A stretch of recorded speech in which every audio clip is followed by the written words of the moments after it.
계신 분들은 하나님 말씀을 보도록 하겠습니다. 창세기 2장 18절부터 25절 말씀입니다. 창세기 2장 18절에서 25절.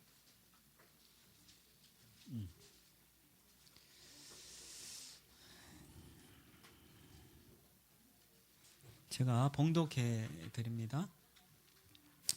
여호와 하나님이 이르시되 사람이 혼자 사는 것이 좋지 아니하니 내가 그를 위하여 돕는 배필을 지으리라 하시니라. 여호와 하나님이 흙으로 각종 들짐승과 공중의 각종 새를 지으시고 아담이 무엇이라고 부르나 보시려고 그것을 그에게로 이끌어 가시니 아담이 각 생물을 부르는 것이 곧 그의 이름이 되었더라. 아담의 모든 가축과 하나님의 새와 들의 모든 짐승에게 이름을 주니라. 아담이 돕는 배필이 없으므로 여호와 하나님이 아담을 깊이 잠들게 하시니 잠들매 그가 그 갈빗대 하나를 취하고 살로 대신 채우시고 여호와 하나님이 아담에게서 취하신 그 갈빗대로 여자를 만드시고 그를 아담에게로 이끌어 오시니 아담이 이르되 이는 내 뼈 중에 뼈요 살 중에 살이라. 이것을 남자에게서 취하였은즉 여자라 부르리라 하니라. 이러므로 남자가 부모를 떠나 그의 아내와 합하여 둘이 한 몸을 이룰지로다. 아담과 그의 아내가 두 사람이 벌거벗었으나 부끄러워하지 아니하니라. 아멘. 부부의 세계라는 제목으로 우리 한국 도시 기혼 남녀의 배우자 만족도 연구라는 논문을 가지고 몇 가지 이렇게 기사를 냈습니다. 거기 보니까 결혼한 부부 약 1200쌍을 대상으로 조사했는데 남자는 사랑을 원하고 여자는 자존심 세워주기를 원한다라는 결론이 나왔어요. 그리고 여성이 남자보다 더 불만이 많은 것으로 결과가 나왔습니다. 진짜 그러나요? 끄떡끄떡하시네. 예. 그리고 가장 만족도가 높은 유형으로는 친구 같은 부부, 그것이 가장 만족도가 높은 유형으로 나왔고, 그 방법으로는 우리가 생각할 때 부부간에 성관계를 맺는다, 아니면 양가 부모에게 잘한다, 혹은 가사 노동을 나누어서 한다, 뭐 이런 것이라고 생각하지만 그보다 더 중요하게 여긴 것이 조용하게 대화하고 도움이 되는 말을 서로 주고받고 그리고 같이 웃고 이런 것들이 친구 같은 부부로서 살아가는데 더 필요한 일이다라는 조사가 나왔습니다. 전문가들이 이제 불화의 성격도 많이 바뀌었다고 이야기해요. 예전에는 그 살아가는 생계형 어떤 불화가 많았다면 지금은 물론 없는 건 아니지만 삶의 질을 확보하려는 신경전이 그 부부의 불화의 많은 이유 중에 하나다라고 이야기하고, 갈등 요인으로 이렇게 보면은 남자는 이렇게 산업사회, 그러니까 남자의 삶의 자리는 크게 변하지 않았던 것 같아요. 예를 들면 뭐 직장 생활하고 다시 돌아오고 별 변화가 없는데, 여성들의 삶의 자리는 많이 바뀌었어요. 직장 생활을 하고 또 많이 배우고 또 육아하면서 뭐 여러 가지 복합적인 일들을 하기 때문에, 그래서 그 논문에서는 이렇게 표현합니다. 산업사회의 남성과 너무 선진화된 여성 간의 그 간극으로 인해서 그렇게 불화가 많이 생기고 갈등이 생긴다라고 이야기합니다.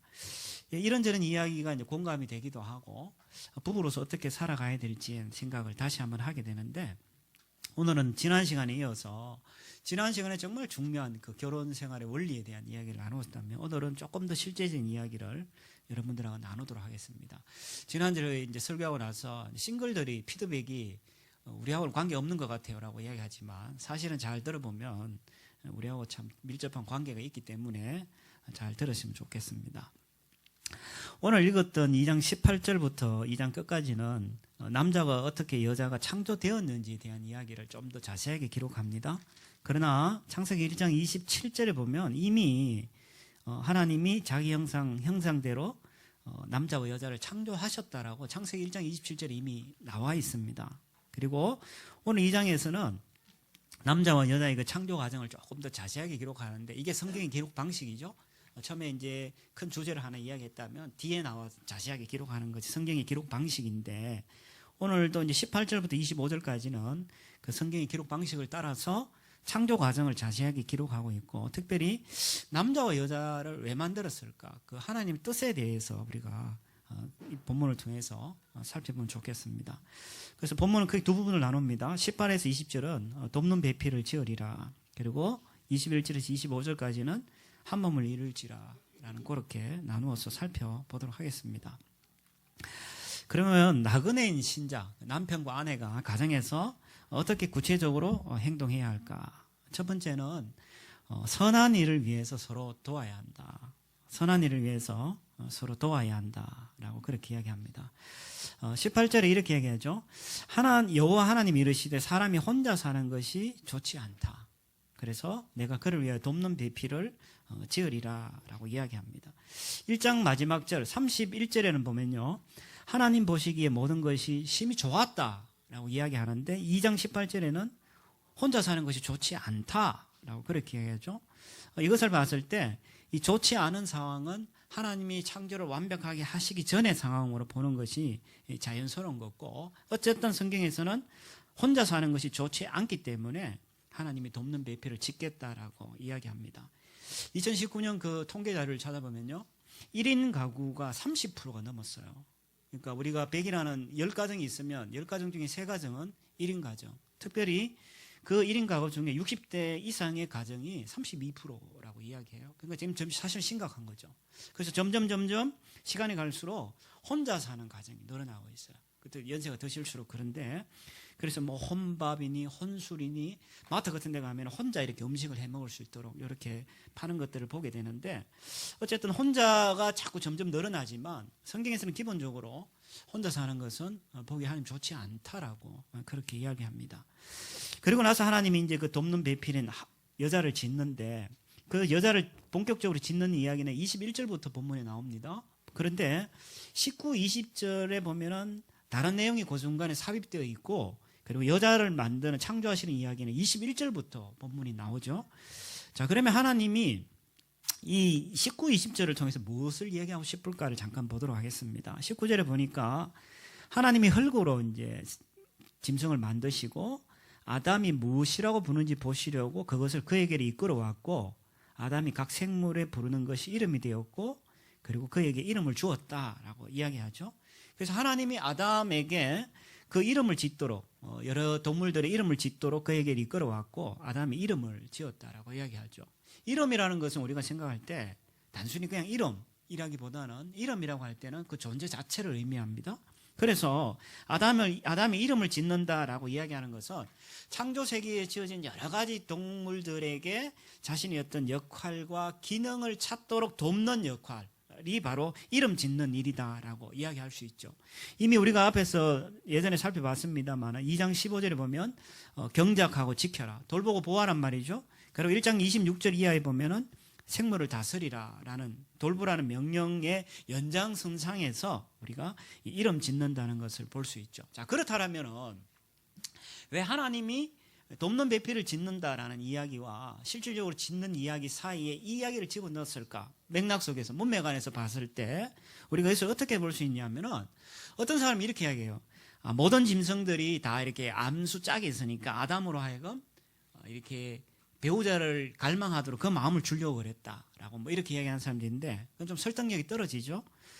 그보다는 이 돕는 여자를 돕는 배필로 표현한 것과 이름 짓기라는 것이 하나님의 사명이라는 걸 봤을 때, 하나님이 이 사명을 감당할 때 혼자 감당하게 하는 것이 아니라 누군가의 도움을 받아가지고 하나님이 주신 일을 감당하라고 그렇게 이야기하셨구나라고 볼 수 있다라는 거죠. 그렇다면은 이것은 결혼했던 싱글이든 상관없이 하나님이 일을 감당하기 위해서는 혼자 할 수 없음을 우리에게 보여주는 거예요. 그래서 에베소서 말씀을 한번 보면 이렇게 이야기합니다. 우리는 그가 만드신 바라 그리스도 예수 안에서 선한 일을 위하여 지으심을 받은 자다. 이 일을 하나님이 전에 예비하사 우리로 가운데 행하게 하려 하심이고, 너희도 성령 안에서 하나님이 거하실 처소가 되기 위해서 예수 안에서 함께 지어져 간다. 그러니까 우리가 예수 안에서 선한 일을 위해서 지음을 받았는데 그것은 혼자 할 수 없는 거다. 그러니까 그것이 부부가 될 수도 있고 아니면 싱글이라면 또 다른 누군가와 함께 그 일을 이루어 가야 되는데, 중요한 것은 하나님의 그 사명을 감당하는 것은 혼자 할 수 없는 거다. 반드시 누군가와 같이 하나님이 그 일을 하도록 만드셨다라는 의미가 그 속에 담겨져 있는 거예요. 그래서 1차적으로 부부라고 이야기한다면 하나님께서 부부를 맺으신 이유가 뭐냐 하면은 선한 일을 위하여서 우리가 지음을 받았고, 그리고 서로 돕기 위하여서 하나님께서 부부를 지었다라고 그렇게 말씀하고 계십니다. 그 다음 두 번째, 나그네인 신자 남편과 아내가 가정에서 어떻게 행동하기를 원하냐? 두 번째는 하나 되어서 귀히 여기라라고 이야기합니다. 하나 되어서 귀히 여겨라라고 이야기합니다. 자, 21절부터 보면요. 하나님이 이제 하와를 만드는, 여자를 만드는 구체적인 내용이 나오죠. 21절 봅니다. 여호와 하나님이 아담을 깊이 잠들게 하시니 잠들매 그가 갈빗대 하나를 취하고 살로 대신 채우시고 하나님이 아담에게 취하신 그 갈빗대로 여자를 만드시고 그를 아담에게로 이끌어 오시다라고 이야기합니다. 남자와 여자가 한 몸이라는 것을 이야기해요. 사람들이 이야기해요. 아니 왜 여자를 만드는데 머리뼈도 있고 발뼈도 있는데 굳이 갈비뼈를 만드느냐, 뭐 이런저런 이야기 할 수 있는데, 우리가 이제 이 갈비뼈라는 이런 방식을 취하신 이유는 너희가 한 몸이야. 그러니까 아담의 그 갈비뼈를 뽑아가지고 여자를 만들었다는 것은 하나님께서 남자와 여자가 한 몸이다라는 것을 분명히 하기 위하여서 하나님이 이런 방식을 취하셨다라고 이야기하는 거죠. 물론 그것은 결혼이라는 제도를 통해서 우리가 구체적으로 경험하게 됩니다. 제가 자료를 찾다가 몸값이라는 걸 제가 한번 생각을 해봤어요. 손흥민이가 최근에 그 토트넘과 이렇게 계약이 끝나서 다시 5년간 재계약하는데 뭐 성사될지 안 될지는 정확하게 모르겠지만 대충 보니까 제가 깜짝 놀랐어요. 6천만 파운드를 받기로 했다고 그랬대요. 하나로 계산해 보면 885억. 야, 이거 기업보다 더 대단한 것 같아요. 한 축구 선수 한 명이. 그런 제가 기사를 봤는데 여자의 몸값은 얼마일까? 여자의 몸값은 제가 보니까 흙으로 이렇게 그릇을 만들 때 보통 우리 톡이나 옹기 혹은 뭐 뚝배기라 그러잖아요. 흙으로 이렇게 그릇을 만들면, 근데 사실은 그 뚝배기는 얼마 비싸지 않아요. 그런데 흙에다가 물소뼈를 섞어서 이렇게 구운 그릇을 본차이나라 그럽니다. 혹시 아시나요? 근데 그 본차이나는 크기가 작지만 굉장히 비쌉니다. 그리고 그 흙에 뼈의 성분이 더 많이 들어가면 들어갈수록 더 비싸진다고 이야기해요. 그렇다면 남자는 뚝배기고 여자는 어떻게 보면 100% 본차이나예요. 그런데 뚝배기 주제에 자꾸 이렇게 본차이나한테 자꾸 이렇게 뭐 이렇게 하는 거는 조금 뭐 좀 거시기하다는 생각이 드는데, 어쨌든 여자는 100% 이렇게 본차이나인데 그렇게 생각하면 진짜 소중한 거죠. 우리 소중한 걸 한 번은 못 다룬단 말이에요. 소중한 건 굉장히 존중하고 비싼 거고 소중하면 더 귀하게 다루는데 우리가 함부로 이렇게 대하는 것은 좀 그렇지 않냐라는 생각을 하게 됩니다. 그래서 지어진 방식을 봤을 때도 우리가 아내를 소중히 여기고 또 아내도 남편을 소중히 여기죠. 왜? 본 차이나지만 그 본이 어디서 나왔냐? 남편에게서 나온 거거든. 그렇게 볼 때 우리가 서로 하나 되고 소중히 여기는 것이 필요하다라는 생각을 하게 됩니다.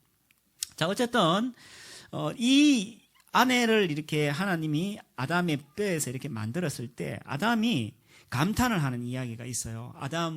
아담에게 하나님이 하와를 이렇게 데리고 오니까 표준세 번역에 이렇게 이야기합니다. 23절에 보니까 이렇게 얘기합니다. 그때에 그 남자가 말하였다. 야, 이제야 나타났구나. 이제야 나타났구나. 이 사람, 뼈도 나의 뼈, 살도 나의 살. 남자에게서 나왔으니 여자라 부를 것이다. 그러니까 아담이 감탄하는 이야기가 나와요. 그래서 그 아담의 감탄을 보면은 이 시적인 표현이 어쩌면 너무나 자연스럽다. 왜? 자기 몸에서 나와서 창조된 그 여인을 보면서 자기가 감탄한 것은 너무 자연스러운데, 어쨌든 우리가 이것을 보면서 하나님이 한 몸이라는 것을 강조하기 위해서 이런 방식을 취했다라는 것을 우리가 기억해야 될 것 같습니다. 자, 어쨌든 이 말씀은 1차적으로는 부부에 대한 얘기예요. 부부에 대한 얘기인데 25절에 보니까 두 사람이 벌거벗었으나 24절에 보니까 남자가 부모를 떠나서 아내와 합하여 한 몸을 이루고 아담이 아내와 두 사람이 벌거벗었으나 부끄러워하지 않았다라고 이야기하는데, 1차적으로 이것은 사실은 부부를 향한 이야기 맞습니다. 자, 마태복음 10장 말씀을 한번 보여주시죠. 마태복음 10장 말씀에 보면요, 이렇게 이야기합니다. 예수님이 말씀하셨는데 사람이 부모를 떠나서 둘이 한 몸을 이룰지라 그런즉 이제는 둘이 아니요 한 몸이다. 자, 9절은 같이 한번 읽어봅시다. 시작. 그러므로 하나님이 짝지어 주신 것을 사람이 나누지 못할지니라.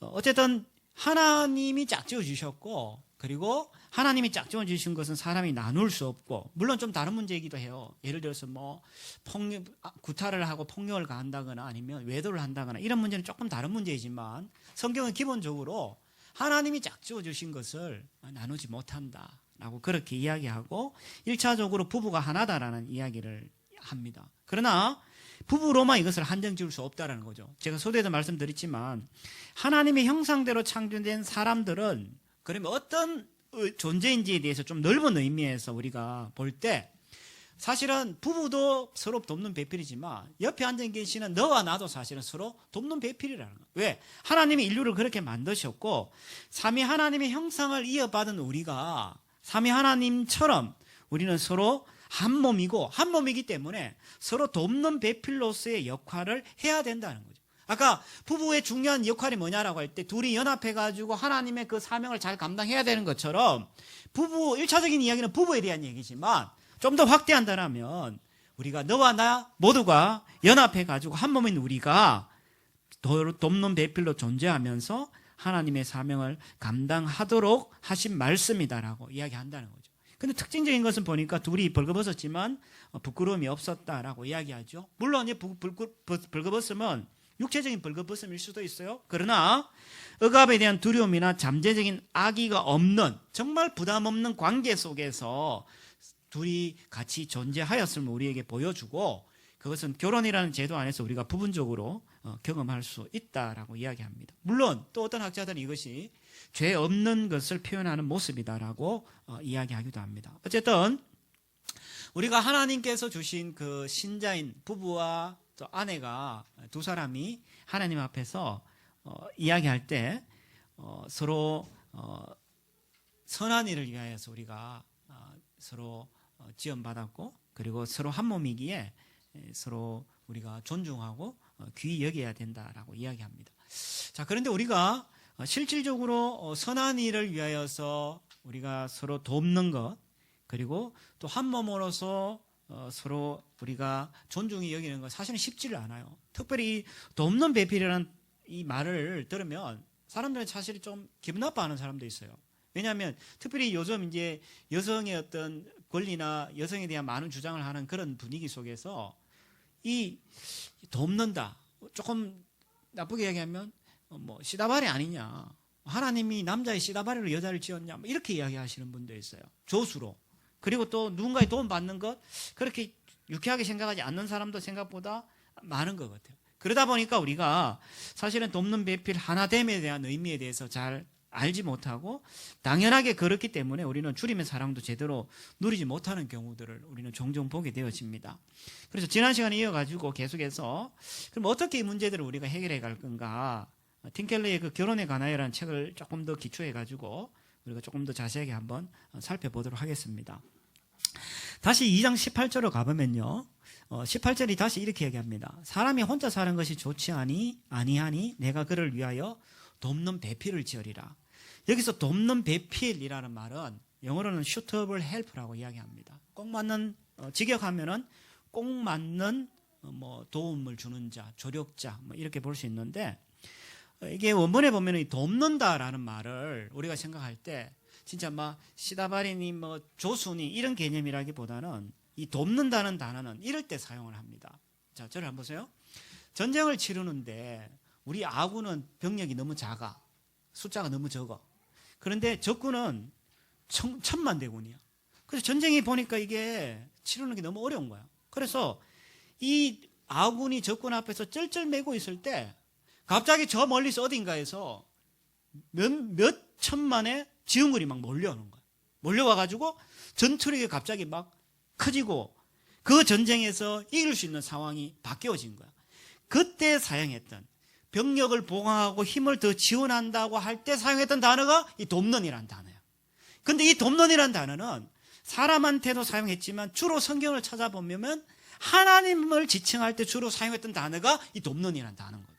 그렇다면은 이 하나님이 돕는 배필이라고 할 때 이 돕는이라는 것은 내가 연약하고 없는 부분을 엄청난 힘으로 보완해줄 그 어떤 존재를 돕는 존재라고 이야기하는 거예요.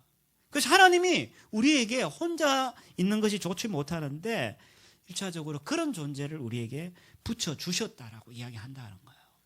그 다음 두 번째, 배필이라는 단어를 우리가 찾아보면 한글로는 한 단어이지만 원문에 보면은 두 단어가 이렇게 조합된 단어예요. 배필이라는 단어는 어떤 단어냐면은 굳이 직역을 하면 이렇습니다.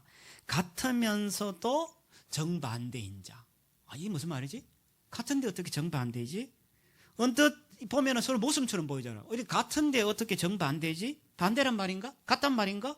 근데 이것 때문에 사실은 더 의미가 우리에게 부각되는 걸 보게 됩니다. 자, 퍼즐을 한번 생각해 보면 좋아요. 그림 한번 보여주세요. 퍼즐을 보면은 조금만 내리면 좋을 것 같아요.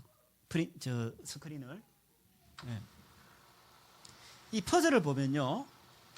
우리가 퍼즐을 생각할 때 이제 저게 사람이 이렇게 퍼즐을 끼우잖아요. 퍼즐을 끼우는데 양쪽이 맞으려면요. 만약에 똑같은 퍼즐이 두 가지가 있으면 퍼즐은 끼워지지 않아요. 맞나요? 반응을 보여주세요. 맞나요?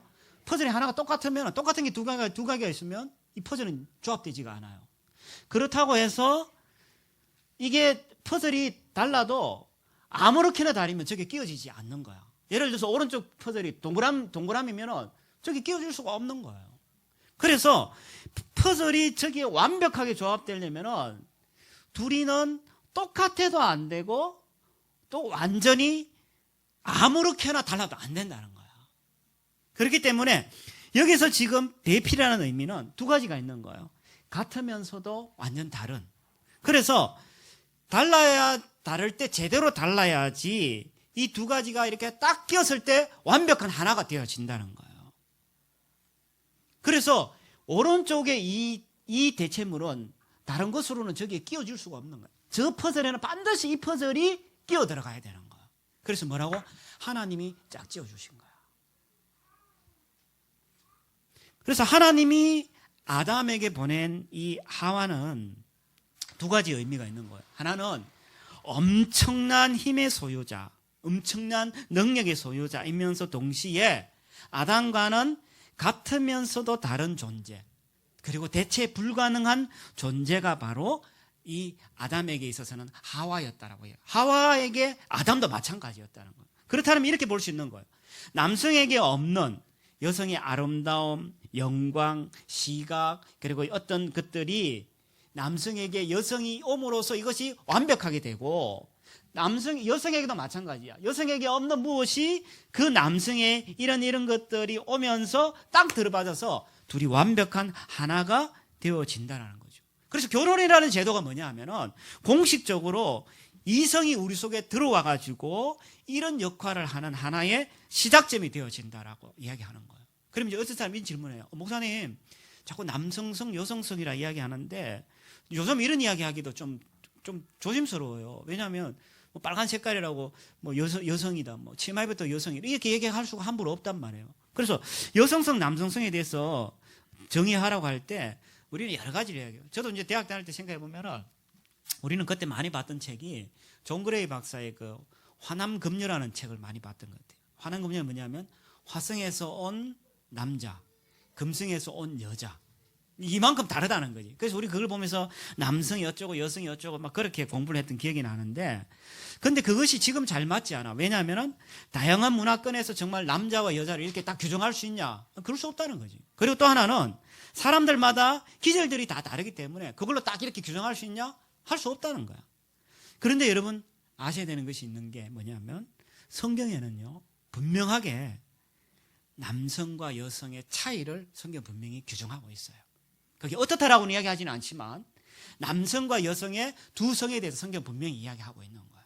그래서 뭐 우리가 지금 이야기하는 성소수자에 대한 이야기를 하고 하는 건 사실 조심스러워. 왜? 성경 분명히 이야기하고 있거든. 성이 분명히 존재한다라고 이야기하고, 그것이 존재하면서 남성성과 여성성, 남자와 여자가 함께 완전 무장할 때 우리는 우리의 삶을 완벽하게 살아갈 수 있게 되어지고, 아내가 남편을 돕고 남편이 아내를 도울 때 서로 돕게 되어질 때, 그때 우리는 원래 하나님이 만들려고 하셨던 본연의 그 존재로 우리는 살아갈 수 있게 되어진다는 거예요. 싱글도 마찬가지예요. 내가 단지 결혼만 하지 않았지, 하나님이 주변에 사람들을 붙이는 이유가 뭐냐냐, 마치 퍼즐이 딱 맞아 떨어지는 것처럼 하나님은 주변 사람을 통해 가지고 내가 본연의 존재가 될 수 있도록 다른 사람들을 통해서 하나님은 나를 그렇게 만들어가고 있다는 거죠. 근데 이렇게 이제 하기 위해서는요 하루아침이 되지 않아요. 목사님 그러면 이렇게 퍼즐처럼 딱 끼우면 되지 않습니까? 그게 하루아침에 되나? 안 된다는 거예요. 긴 시간이 필요하다는 거예요. 제가 이제 어제 어떤 형제하고 이제 공부하면서 언제까지 이 시간을 보내야 됩니까? 제가 그렇게 이야기했어요. 개인적으로는 죽을 때까지다. 인류 전체적으로는 예수님 재림하실 때까지다. 지금 막 힘들어 죽겠어요. 예, 알아요. 근데 개인이 죽을 때까지는 그건 계속 과정이 진행되어진다라고 이야기해요. 왜요? 이것이 하나가 딱 맞아 떨어지기까지 갑자기 딱 맞아 떨어지냐? 절대 있을 수 없다는 거예요. 서로 다른 은사와 희생적인 사랑으로 시간을 들이고 희생을 하고 아파하고 하면서 서로의 성장과 변화를 돕되 언제까지? 평생 죽을 때까지 그렇게 해 나가는 거예요. 어떤 주례 목사님이 결혼할 두 사람을 불렀어요. 그래서 하는 질문이 뭐냐면은 저는 좀 놀랐어요. 갓 결혼할 부부한테 이런 질문을 하는 거야. 너 둘이 싸워봤냐? 저는 그 이야기를 들으면서 아니 왜 주례하시는 분이 저 질문을 했을까? 둘이 싸워봤냐라고. 근데 그 의미 속에는 서로 다른 사람이 만나서 뭐 정말 우리가 생각하는 것처럼 막 이렇게 아름답고 이게 쉽지 않다라는 거야. 서로 싸워봐야지 적나라하게 그 사람의 모습을 알게 되어지는데 사람들은 그것을 인정하지 않으면 이렇게 생각합니다. 배우자가 나와 같으면서 정반대이기 때문에 때로는 정반대인 사람은 그 상대방에 대해서 잘 보여요. 그래서 때로는 싫은 소리를 해요. 듣기 싫은 말도 해. 그러면 이제 이렇게 내 마음속에 생각이 들죠. 결혼 생활은 행복해야 되는데 이건 아니지 않냐. 결혼 생활은 행복해야 되는데 이건 아니지 않냐. 근데 왜 나는 이렇게 늘 부딪히지? 그러면서 결정하는 게 뭐냐면 이혼을 하려고 작정을 하는 거야. 이게 다 쉽잖아요. 요즘은 이혼을 너무 쉽게 생각을 해요. 그래서 이혼을 생각하는데 거기에 대해서 성경은 이렇게 답하는 거예요. 당신이 같으면서도 정반대인 사람의 도움을 지금 받고 있는 거예요. 불편하지? 주님이 짝지어 주셨기 때문에 우리는 그것을 받아들이고 살아가는 게 불편하지. 그럼에도 불구하고 우리는 그 불편을 끝까지 견뎌내야만 되는 거야. 언제까지? 개인적으로는 죽을 때까지. 인류 전체적으로 예수님 오실 때까지. 왜 그래야 됩니까? 그렇게 할 때 하나님이 원래 생각하셨던 본연의 그 존재로 우리가 지어져 간다는 거야. 근데 그 과정을 싫어하면은 다르게 이야기해 볼까요? 그 사람은 안 지어져 가는 거야. 지 마음대로 살아가는 거지. 하나님이 원래 원하는 모습으로 지어져 가는 게 아니라 내가 살고 싶은 대로 살아간다라고 볼 수 있다는 거예요. 그래서 우리에게 필요한 것이 뭐냐면 인내가 필요해요. 제가 이제 가끔씩 드라마를 보는데 저는 이 드라마는 우리 교회에서 같이 봤으면 좋겠어. 아는 와이프라는 제가 드라마를 아내하고 이렇게 보면서 많은 생각을 하게 했어요. 이야기는 이렇습니다. 자, 조시는 분들을 좀 한번 껴보죠. 이야기는 이렇습니다. 남자 여자가 만나가지고 이제 사랑에 빠져서 결혼을 하고 아이를 낳았어요. 근데 남자는 이제 셀레를 매리니까 뭐 먹고 살기 위해서 얼마나 애쓰겠어요.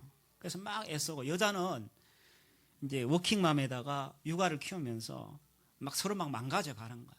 그러면서 서로 이제 드는 생각이 뭐냐면 남자가 내가 저 여자만 봤을 때 막 가슴이 콩닥콩닥 뛰고 막 이랬는데 결혼 생활을 이렇게 하다 보니까 저 여자가 그때 그 여자 맞나? 자기한테 막 살인자로 느껴지는 거예요. 저 여자가. 여자 입장도 마찬가지야. 여자 입장도 남자를 막 눈빛만 봐도 막 이렇게 막 이랬는데 시간이 지나면서 막 저 남자하고 살아가는 게 막 지옥과 같은 거야. 그래서 이 결혼이라는 생활을 통해서 이 사람들은 행복이라기 이야기하기보다는 모두 책임과 서로 희생을 강조하면서 서로 굴레가 되고 서로에게 핍박이 가해지고 서로가 너무 고통스러운 거죠. 그래서 둘은 이런 생각을 해요. 특별히 남자가 야, 우리가 잘못 만났나? 우리 인연이 잘못되었나? 그러면서 하는 생각이 그때 그 여자하고 내가 결혼했었으면 내가 그때 썸 탔던 그 남자하고 내가 결혼했었으면 라고 이렇게 마음속에 엄밀하게 질문을 던져요. 그런데 실질적으로 드라마이기 때문에 과거로 돌아가서 지금의 여자가 아니라 지금의 부인이 아니라 다른 여자와 이 남자가 결혼 생활을 실질적으로 해요. 드라마니까. 하는데 살아보니까 처음에는 좋아. 막 눈 뜨니까 막 공주 같은 여자가 옆에 누워있고 막. 그런데 시간이 지나면서 웬걸 이 여자도 살아보니까 똑같은 거야. 아니 더한 것 같아. 그래서 이 남자가 이제 힘들어하면서 결국은 후회를 하게 돼요. 그리고 다시 그 과거로 돌아가서 지금의 여자를 지금의 본 부인을 다시 만나면서 한번 살아봤잖아요. 두 번째 살 때는 그렇게 살지 않고 배려하고 사랑하고 기다려주고 아껴주고 하면서 해피엔딩으로 끝나는 이야기예요. 제가 나중에 진짜 교회에서 같이 보고 싶더라니까. 근데 이게 뭘 우리에게 보여주냐면은 이 완전 다른 퍼즐로 이야기하면 완전 다른 두 조각이 만나서 완전한 하나가 되기 위해서는 필요한 것이 뭐냐면 시간이 걸린다는 거야. 그리고 인내해야 되는 거지. 이렇게 이야기할 수 있어요. 목사님은 저런 인간하고 안 살아봐서 몰라요. 예, 맞아요. 각 케이스마다 다 다를 수 있어. 그러나 중요한 거는 뭐냐면 하나님은 그렇게 이야기해요. 하나님이 짝지어 주신 거기 때문에 그 안에서 너희들이 완전한 존재가 되어지기 위하여서 오랜 시간이 걸리고 너희에게 인내하는 것이 필요하다라고 이야기하는 거예요. 그걸 박차고 나오면 다르게 이야기하면 나는 하나님이 원하시는 온전한 존재로 지어져 가지 않을 수 있다는 거예요.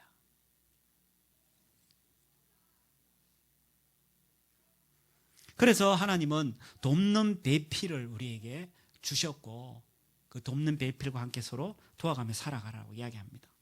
그리고 또 하나 우리가 기억해야 될 것은 18절에 다시 보면요. 혼자 사는 것이 좋지 않다라고 이야기합니다. 싱글도 잘 들으세요. 혼자 사는 것이 좋지 않다라고 하나님이 이야기합니다. 그러면 이제 우리가 이런 질문이 생겨요. 아니 이게 지금 아담이 지어진 이 자리는 삶의 자리는 낙원이란 말이야. 낙원인데 그럼 하나님이 지금 볼 때 아담은 그러면 낙원에 살면서 외로웠나? 그럼 말이 안 되지 않냐. 하나님이 완벽하게 이루어놓은 그 아름다운 낙원에서 아담이 살았으면 행복만 있어야 되는데 아담이 그러면은 외롭고 불행했단 말인가? 낙원에서 그러면 외로웠단 말인가? 이런 질문을 우리가 던질 수 있는 거야. 근데 하나님은 이렇게 답하는 거야. 하나님은 아담에게 있어서 하나님 외에 다른 사람도 필요하게 하셨다는 의미예요. 그럼 이런 질문이 생겨요. 하나님은 그건 필요 없나요? 아니야. 그 이야기가 아니야. 하나님은 반드시 필요하지만 하나님도 필요하지만 반드시 하나님은 하나님뿐만 아니라 인간도 반드시 하나님께서 필요한 존재로 우리를 지으셨다는 거예요. 그럼 싱글들은 혼자 천상천하 유아독자 혼자 막 살아가는 거 다시 한번 고민해 보셔야 돼요. 그리고 혹시나 하나님이 부르심이 있어서 싱글로 살아간다면 반드시 배우자는 아니지만 배우자와 같은 사람과 관계를 맺으며 살아가는 것이 우리에게 필요하다는 거예요. 아담에게 있어서 하나님 말고 또 다른 한 사람이 누구였냐 하면 바로 하와였고 저와 여러분에게는 누구냐면 그 한 사람이 누구냐면 배우자라고 이야기할 수 있는 거예요.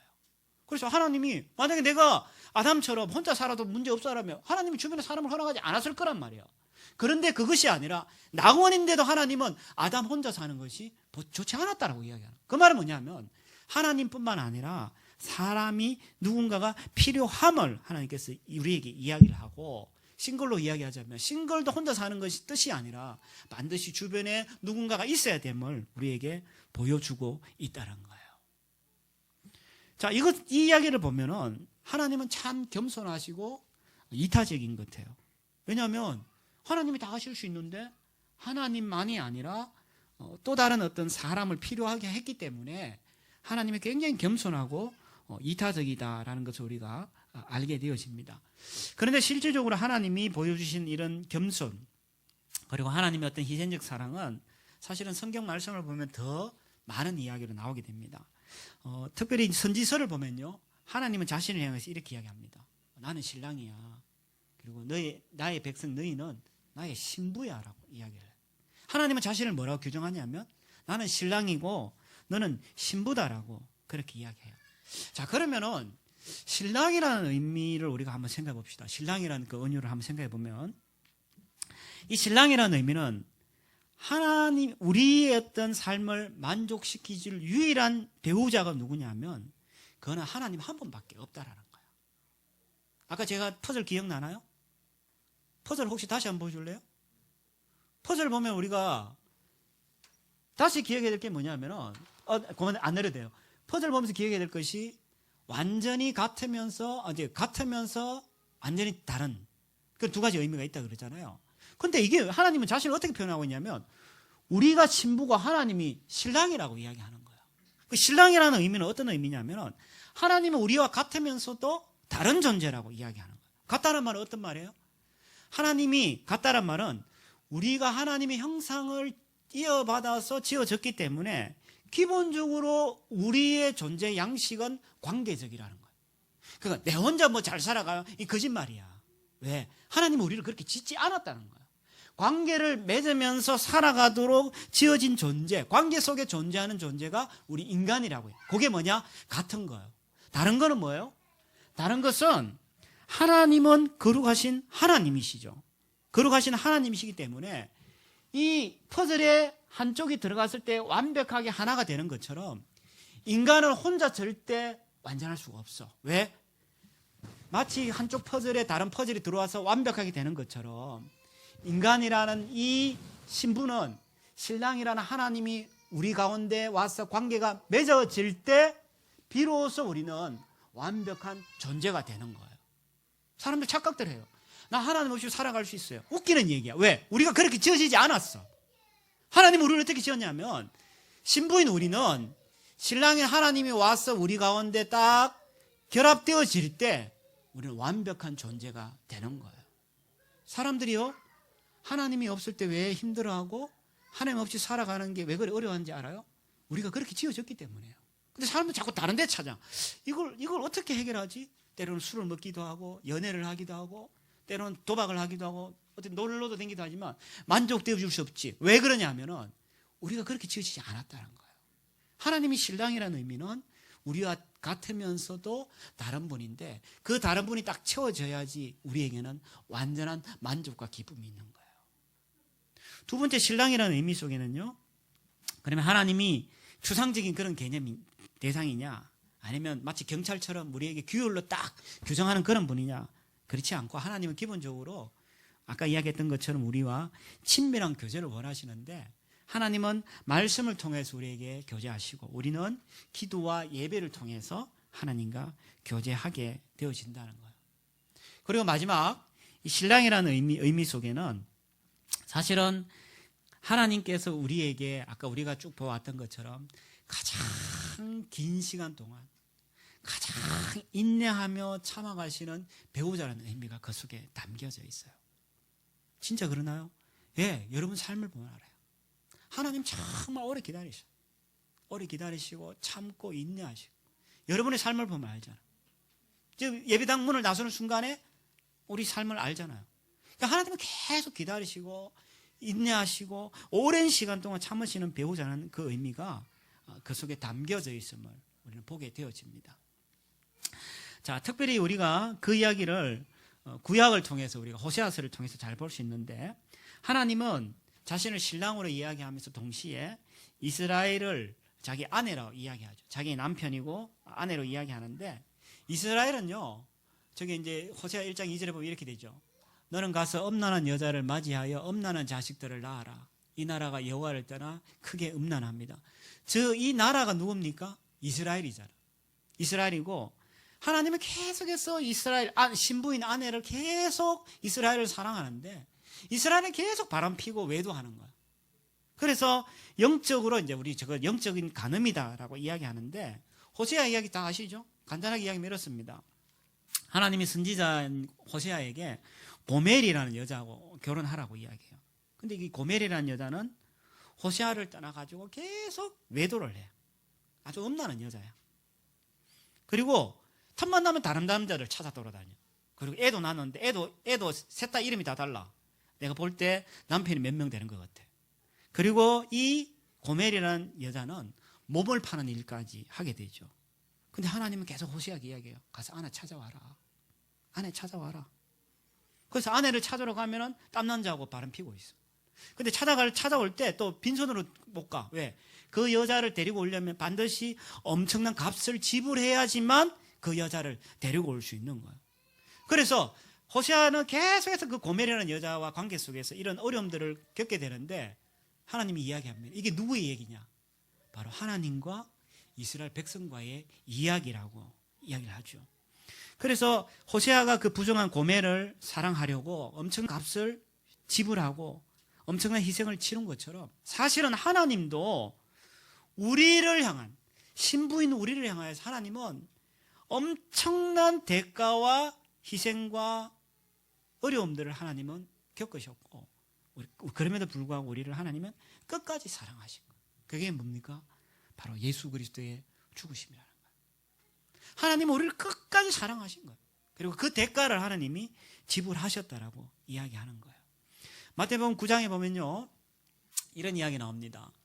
혼인집 손님들이 신랑과 함께 있을 동안에 슬퍼할 수 있냐? 그러나 신랑을 빼앗길 날이 있을 텐데 그때는 금식할 것이다. 저게 어떤 맥락에서 나온 이야기냐면, 예수님의 제자들이 금식을 안 하는 거야. 그래서 종교 지도자들이 비판을 해요. 야, 왜 당신 제자들은 금식 안 합니까? 그러니까 예수님이 거기에 한 답이에요. 그러면서 하는 얘기가, 신랑과 함께 있을 동안은 슬퍼할 수 없다. 사람들이 깜짝 놀랐어. 왜? 아니, 신랑이라고 이야기하는 건 하나님에게만 해당되어진 단어인데, 그 구약에서 쭉 봐왔잖아요. 사람들이 놀란 거예요. 아니, 예수가 지가 하나님이라 이야기하네?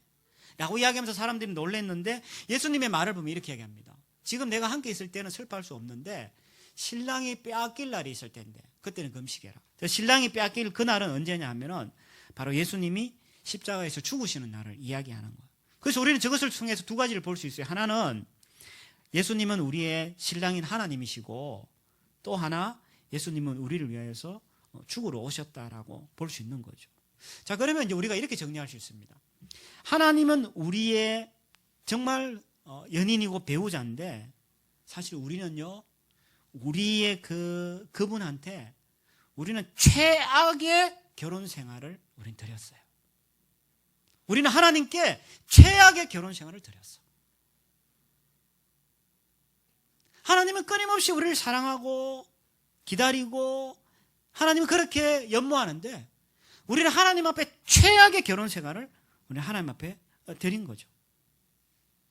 하나님은 아파하시면서 우리와 함께 최악의 결혼 생활을 해오신 분이에요. 우리는 고멜처럼 그분을 등지고 우상에게로 향하고 지독히 형편없는 배우자로 우리는 삶을 살아왔어. 내 마음대로 살아가고, 내가 남편이 있음에도 불구하고 나는 지독히 나쁜 배우자로 살아왔어, 사실은. 근데 하나님은 호세아처럼 우리를 버리지 않으시고 기다리시고 또 찾아오시고, 그것도 부족해서 결국은 예수 그리스도로 이 땅에 오셔서 십자가라는 엄청난 죽음의 대가를 치르시고, 하나님은 우리를 그 죄와 사망의 굴레로부터 우리를 사오신 거예요. 팅틀러는 이분은 이렇게 얘기합니다. 예수 그리스도 안에서 나는 너희를 위해 목숨을 버렸다. 너희가 흠많고 부족한 사람을 사랑하려면 매번 해야 할 일을 나는 만천하에 흔히 보이게 행했다. 바로 대신 값을 지불하고 자유케 한 그 희생이고, 내 의가 너에게 넘어갈 수 있도록 너희 죄와 악과 문제를 내가 대신 짊어지었다. 알겠느냐? 이제 너희는 내가 너희를 얼마나 사랑하고 기뻐하는지 알아라.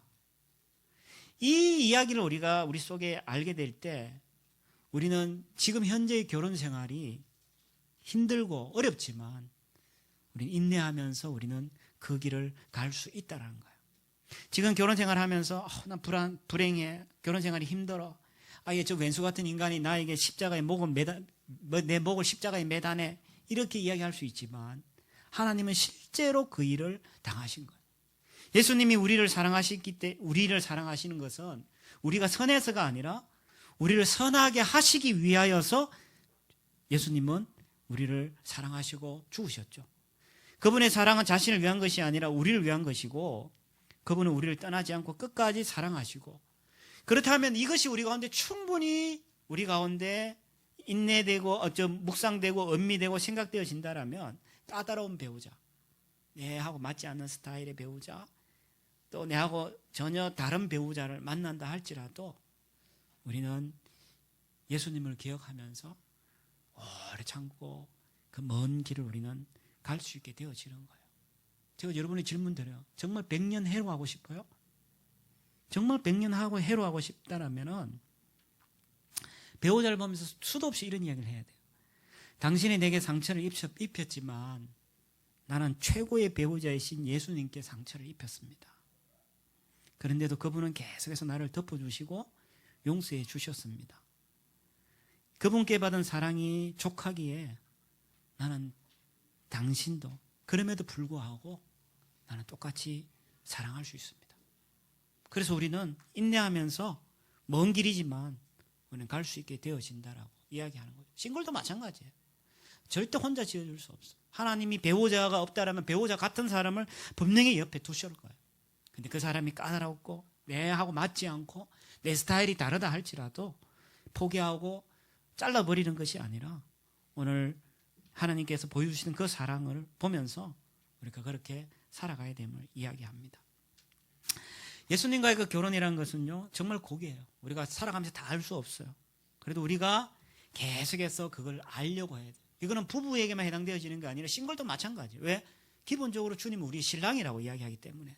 그래서 이 그리스도, 배우자이신 우리 신랑이신 그리스도의 사랑을 날마다 생각하고 음미하고 누리고 즐거워하게 될 때, 그때 우리는 아내에게 상처받을 것도 남편에게 상처받을 것도 상처 줄 것도 없고 주님으로 인하여서 우리는 은혜와 생명과 구원을, 만족을 우리는 누릴 수 있게 되어진다는 거예요.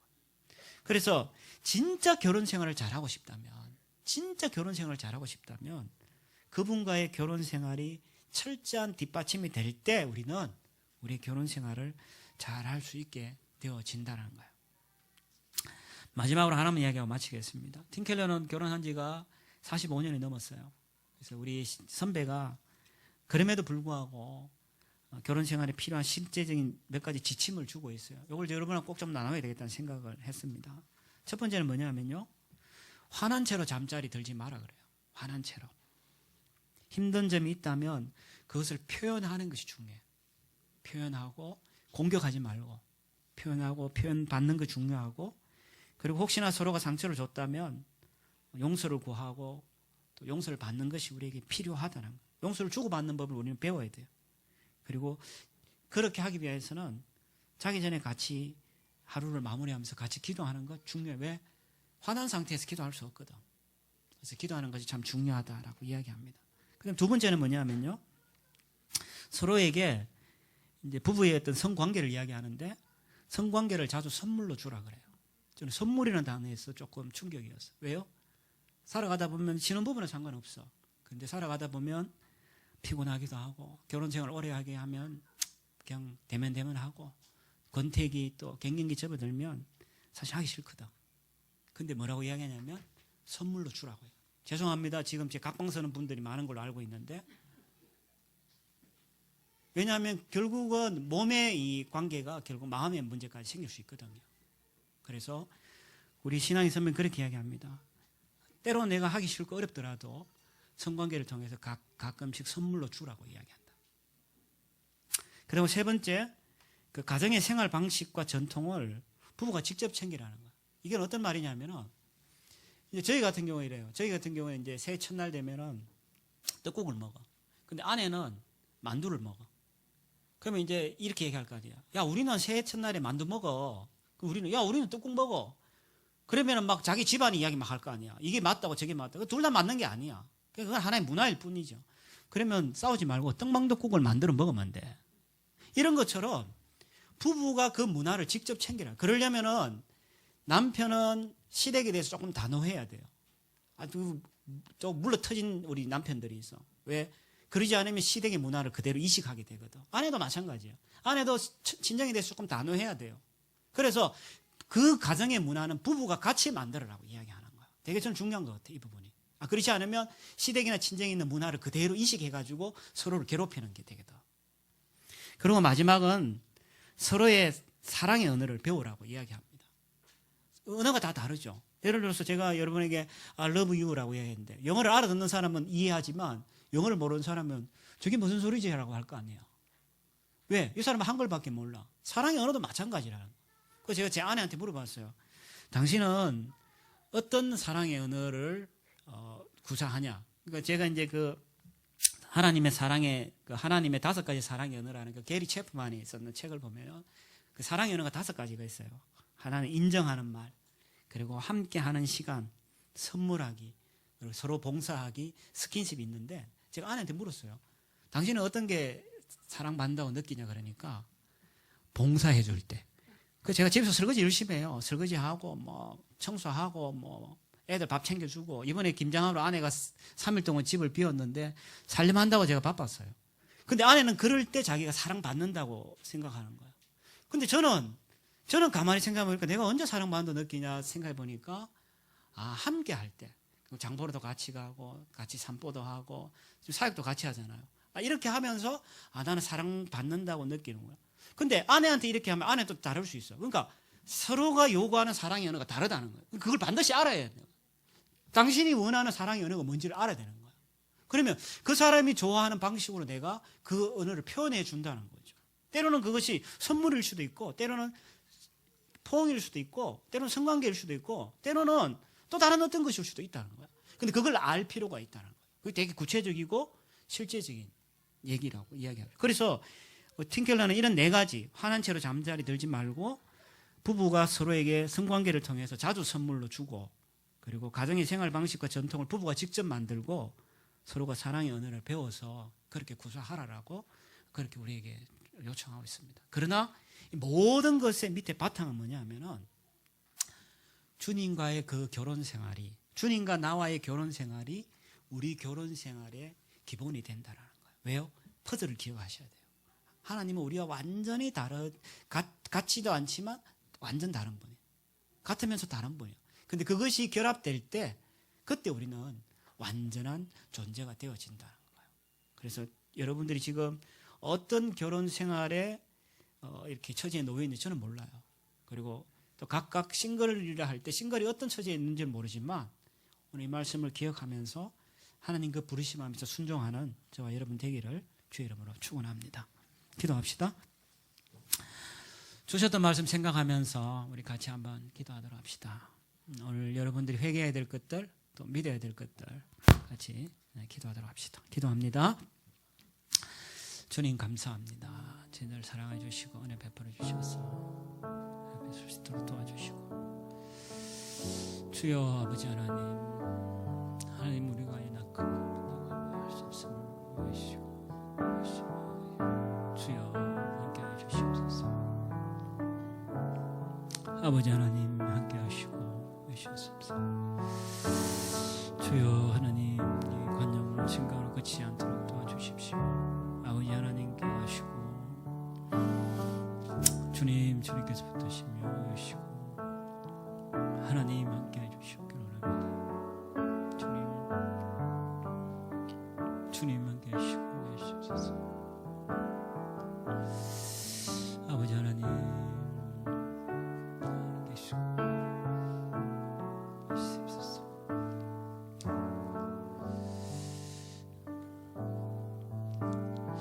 하나님 우리가 주님과의 결혼 생활을 기억하며 서로 돕는 배필로서 또 한 몸으로서 서로 사랑하며 섬기며 살아가게 하여 주시옵소서.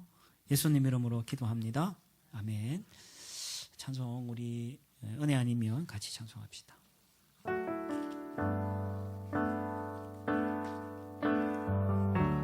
은혜 아니면 살아갈 수 없네.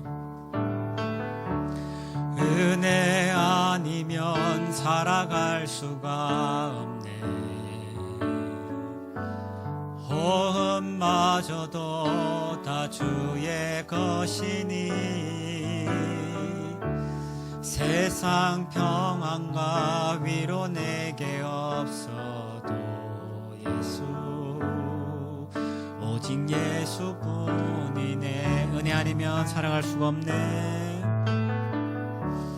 은혜 아니면 살아갈 수가 없네. 호흡마저도 다 주의 것이니 세상 평안과 위로 내게 없어도 예수 오직 예수뿐이네. 크신 계획 다 볼 수 없고 크신 계획 다 볼 수도 없고 작은 고난에 지쳐도 주께 묶인 나의 모든 삶 버티고 견디게 하시네. 크신 계획 쓰신 계획 다 볼 수도 없고 작은 고난에 지쳐도 주께 묶인 나의 모든 사 버티고 견디게 하시네. 은혜 아니면 살아갈 수가 없네. 나의 모든 것 다 주께 맡기니 참된 평안과 위로 내게 주신 주 예수, 오직 예수뿐이네.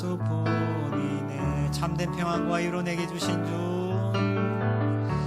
참된 평안과 위로 내게 주신 주 예수, 오직 예수뿐이네. 기도합니다.